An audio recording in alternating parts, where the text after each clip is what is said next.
Capítulo 1. La montaña que respira fuego. La presión del absoluto. El Sinaí permanecía en silencio, pero su silencio no era paz, sino una majestad acechante y formidable, el mismísimo aliento de Dios ardiendo en el fuego. Cada piedra de la montaña, al parecer, cobró conciencia y tembló en anticipación. Toda la atmósfera alrededor del campamento era tensa, densa, como el aire antes de la tormenta más feroz. Pero esta tormenta había estado allí durante días. Sobre las cabezas de los israelitas, que se mantenían a distancia del límite sagrado, pendía la presión constante de una presencia invisible. Moisés, el único mortal admitido en el reino del fuego, ascendió la montaña, dejando atrás el mundo ruidoso e impaciente. Las nubes, como pesadas cortinas de terciopelo negro, envolvieron la cumbre, ocultándola de la vista, pero no del oído. Allí, dentro de ese velo, donde el trueno se convertía en la palabra y el relámpago en el sello eterno, Dios habló. Fue un diálogo de la eternidad con el tiempo, donde Moisés, un hombre de barro, se erigió como testigo y escriba del Creador. Él ayunó, sin necesidad de agua ni pan, porque su alma estaba saturada por una presencia que superaba cualquier necesidad terrenal. Pero para el pueblo de abajo, el tiempo se movía de manera diferente. Inicialmente, esperaron con miedo y asombro, aferrados a sus tiendas, escuchando el estruendo que venía de la cima. Era un miedo saludable que los mantenía alejados del pecado. Luego, ese miedo se convirtió en impaciencia, a medida que los días se extendían como noches interminables. Su memoria a corto plazo, recién purificada de la esclavitud egipcia, comenzó a llenarse de nuevo con los fantasmas de la duda. Vieron a Moisés solo como un hombre, pero no lograron ver al Dios que lo sostenía. Los corazones que acababan de temblar ante el poder del Todopoderoso comenzaron a enfriarse, como cenizas de una hoguera abandonada. Cada amanecer que no traía de vuelta a Moisés era para ellos una prueba de su desaparición. Interpretaron el silencio como vacío y el misterio de la montaña como ausencia. El desierto exigía cruelmente pruebas visibles y tangibles de su liberación. Susurraba: has sido engañado, estás solo. Esta soledad los empujó a buscar un reemplazo rápido y visual para el protector invisible. Necesitaban un ídolo que pudiera ser visto, tocado y comandado. Capítulo 2. El silencio que se convirtió en tentación. La caída de Aarón. La ausencia prolongada de Moisés se convirtió no solo en un vacío físico, sino en una fisura en el cimiento mismo de su fe. Fue un vacío de liderazgo que se llenó inmediatamente de pánico y viejos hábitos de esclavos. Cada día, mientras su figura familiar y resuelta no aparecía tras las pesadas nubes sobre el Sinaí, los israelitas miraban la montaña y se preguntaban: ¿sigue vivo Moisés? ¿Fue consumido por esa ira? ¿Regresará? ¿Qué será de nosotros, solos con este Dios? ¿Incomprensible?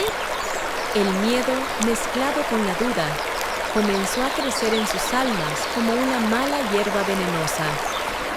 La incertidumbre se convirtió en el enemigo más aterrador.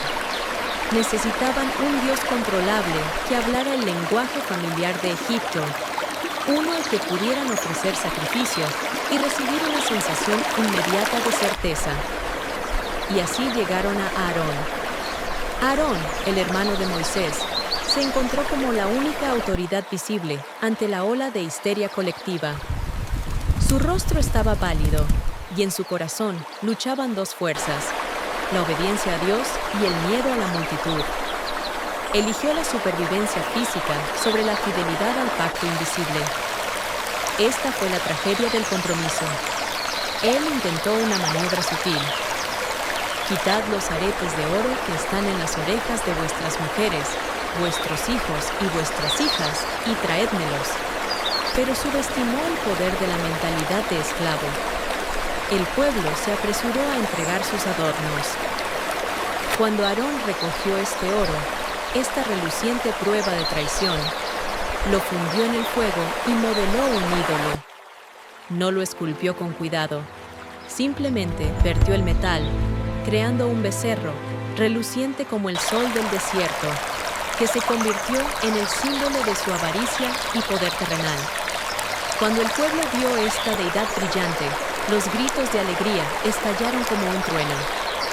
Estos son tus dioses, oh Israel, que te sacaron de la tierra de Egipto. Rugió la multitud. Habían reemplazado a Dios por un trozo de metal. Querían que su Dios fuera de oro, que fuera riqueza, no verdad. Capítulo 13. Una fiesta sin Dios. Regresión al caos. A la mañana siguiente, el campamento despertó no para orar, sino para una orgía de olvido. Aarón construyó un altar ante el becerro, intentando legitimar el pecado, pero el pecado no se somete a la cultura.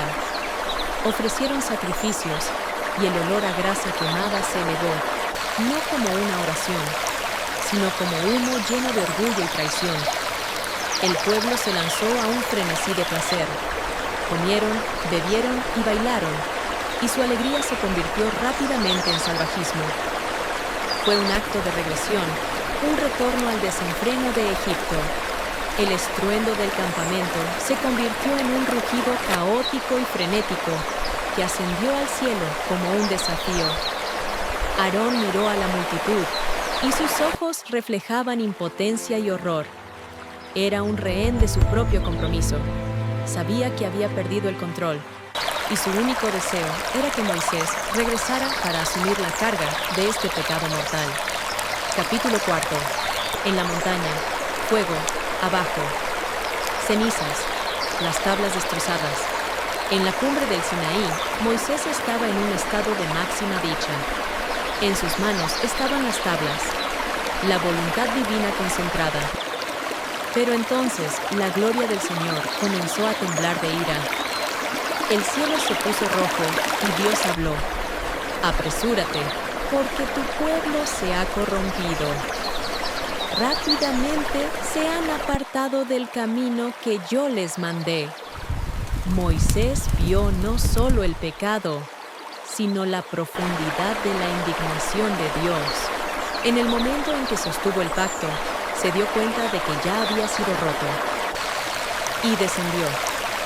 Con cada paso, caía en el abismo de la decepción humana. Al acercarse al campamento, reconoció los sonidos. No eran lamentos ni oraciones, sino gritos de placer y música salvaje. Y luego lo vio, el becerro de oro, brillando como si estuviera vivo. Era el egoísmo materializado en oro.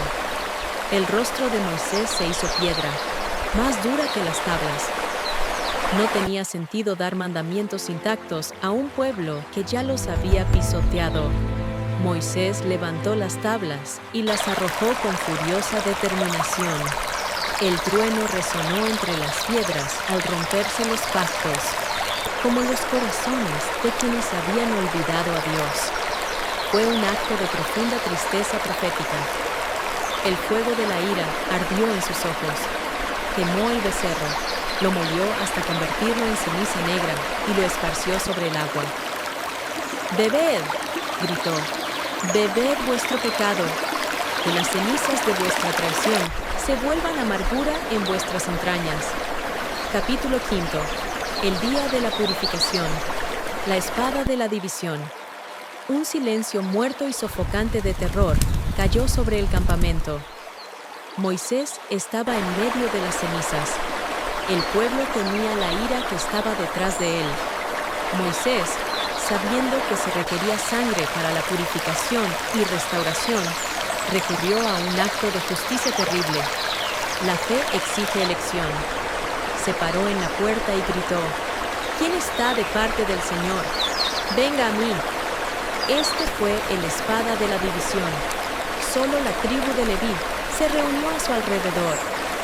Moisés Con el corazón apesadumbrado, dio la orden: «Cíñase cada uno su espada sobre su muslo, y pasad de puerta a puerta por el campamento, y matad cada uno a su hermano, y a su amigo, y a su vecino». Fue un deber sagrado. Aquel día perecieron 3,000 personas.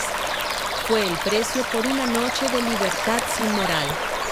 El pecado era el aliento envenenado de la nación, y tenía que ser expulsado. La fidelidad costaba el precio más alto. Capítulo 6. Súplica y gloria. La nueva luz del pacto. Moisés ascendió de nuevo, no como un triunfador, sino como un intercesor que carga el pecado de toda una nación. En su corazón solo había dolor y amor profundo por su pueblo. Cayó ante Dios, y su súplica fue el sacrificio más profundo. Perdona su pecado, pero si no, bórrame de tu libro que has escrito. Fue un acto de la más alta solidaridad. Y el Señor tuvo misericordia. Prometió caminar de nuevo con el pueblo. Moisés tomó 2 nuevos bloques de piedra y permaneció 40 días y 40 noches. Al final, no vio el rostro de Dios, pero se le permitió ver su gloria. Cuando Moisés descendió por segunda vez con las nuevas tablas, su rostro resplandecía con una luz que asustó a la gente. Era un reflejo de la presencia de Dios. Tuvieron que cubrir su rostro con un velo. Así, el pueblo comprendió: Dios no es un ídolo. Él es espíritu, fuego y verdad. Y solo la fe, que resistió la prueba, limpia el corazón de la sombra de la traición.